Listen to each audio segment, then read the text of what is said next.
What's going on, guys? This is Crimson TCG, and I have a very special deck profile for you guys. This is my Horus Orcust Azamina deck profile. It's a very fun deck. I had the Horus stuff. I had the Azamina stuff. Why not put it together and do this? I know the Mitsurugi variant is the best variant of this deck, but I just wanted to kind of test this out and show you what I was able to lab up with this.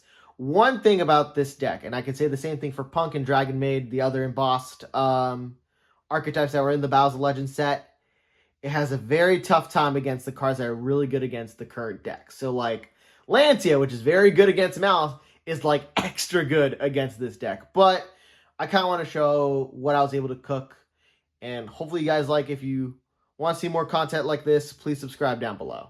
Alright, so let's get into the main deck real quick.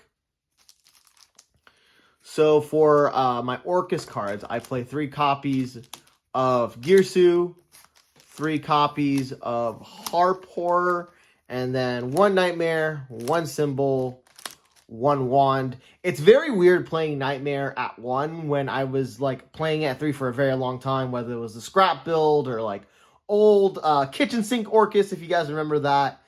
But with how well the deck can cycle cards now, you don't really need 3. The main reason why you're playing 3 Harp is because it's such a good extender for the deck. And then, of course, Girsu is like your main normal summon or special summon. Next up, I will show off the other like supplementary engines that I play in this deck. So I play 3 copies of Diabellstar. This is to get me access to Deception and then the Wanted. And then I play 2 copies of Imseti and 1 Hoppy. Initially, I was playing a much bigger King Sarcophagus package, but I realized tightening it up was just a little bit better for my ratios.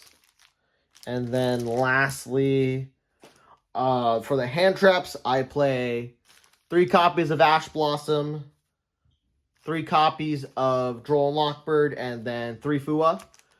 I played 12 overall. You'll see the next hand trap later on, but these were, I think, the best hand traps to keep in the deck to stop anything if I'm going turn 1 or game 1. So that's the reason why I played. This is a tight 40, so there isn't really much wiggle room, and I had to kind of work around those parameters. I would like to play more than 40, but I just have the worst luck with anything above 40, so there is that. Next up, for the Azamina package, I play 3 copies of Wanted, which is an incredibly busted card. I still don't know why it's at 3. It really should be at 1. 2 copies of Deception. This gets your Hollowed Azamina live and is able to do the fusion summon stuff. An effect that people forget. You can burn with this card. If you have an Azamina card face up on the field and your opponent sends a card to the graveyard, you gain 15 and you deal 15, which is kind of busted. 1 copy of Hollowed Azamina. This is how you're doing the fusion summon. With this card, you can fusion summon twice per turn, but lately what I've been noticing is with like testing and playing, I rarely ever go into Muris Iliago. I tend to just like end on the Ilia Sylvia just because I have so much extension in hand. And then, of course, the 1 King Sarcophagus.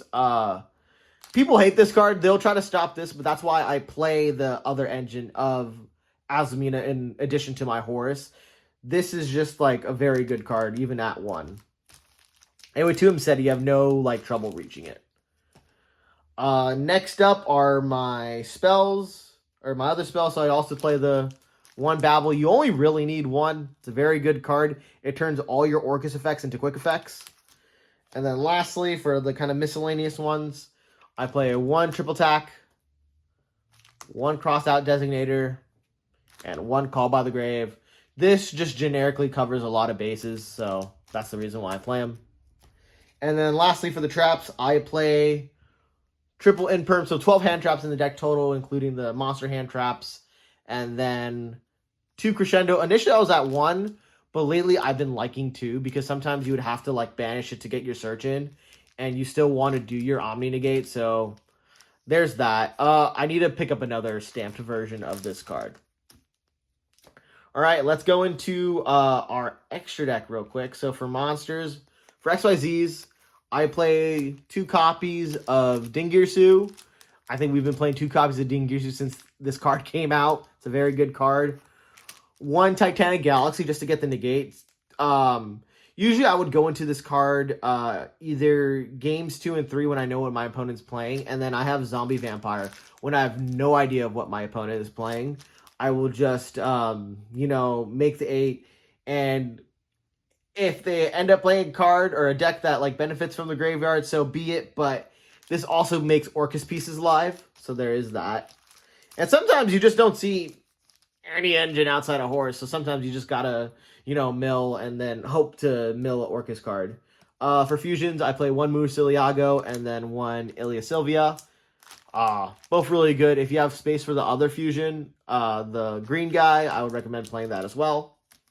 Now for Link 1s, 2 Galatea I. She's very good, being an extender and a way to add Babel, which is so nice because prior to this, you would always do the Galatea effect to shuffle back, and then you would set the Babel, but now being able to get Babel within the combo is really nice so that you can actually prioritize using Crescendo, which people forget how good Crescendo is. For Link 2s, I play 1 IP, 1 SP, and then 2 copies of Galatea. People forget that, like, or not people forget, but sometimes in the combo when you're able to have 2 bodies, it's really good to make another, to make an IP under your Endling Girsu.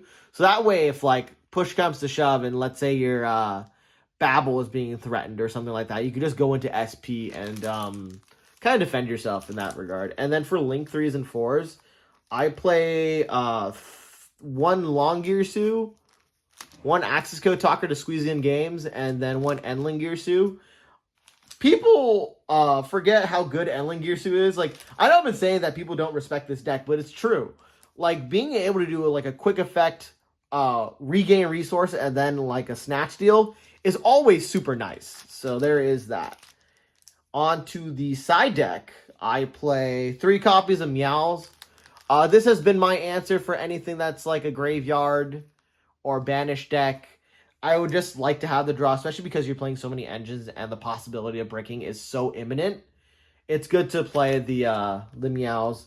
I kind of prefer it over Lancia because I feel like it punishes more. Where with Lancia, you just stop them outright. But with like Meows, it's either you stop them outright or they keep going and you just gain a lot of advantage. So I feel like putting that type of pressure on them is better, and I think that's why I prefer the Meows over the Lancia. But again, the side deck is a suggestion. Next up, I play 3 copies of Book of Moon for the Ryzeal matchup. I also play these. This is kind of a funny tech. I think you guys might recognize it from my Fire King build. But 3 copies of Heatwave. Sometimes you brick, and then just dropping the Heatwave ensures that they can't really do anything on your turn or on the next turn. So it just helps. Like sometimes you draw a terrible hand, but you see the Heatwave, drop it. Hopefully you draw a good card the next round or the next turn. And then 2 Lightning Storm, 1 Harpy Feather Duster. This is just to deal with back row and stuff like that. And then lastly, here we go again. Evenly matched, because people never anticipate the evenly match. So hopefully you guys like this deck profile. If you did, you can subscribe down below. Leave a like on this video. Follow me on Instagram. And I hope you see me again.